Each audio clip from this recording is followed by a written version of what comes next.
In the Victorian times, there was a huge divide, which means really big difference between how the rich people were living and how poor people were living.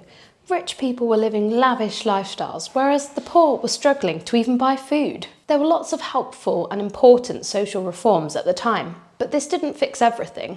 The differences in lifestyles between the rich and the poor were really felt, and it was amplified by the fact that at the start of the era, a lot of people lived in the country, but by the end they had all moved to the city.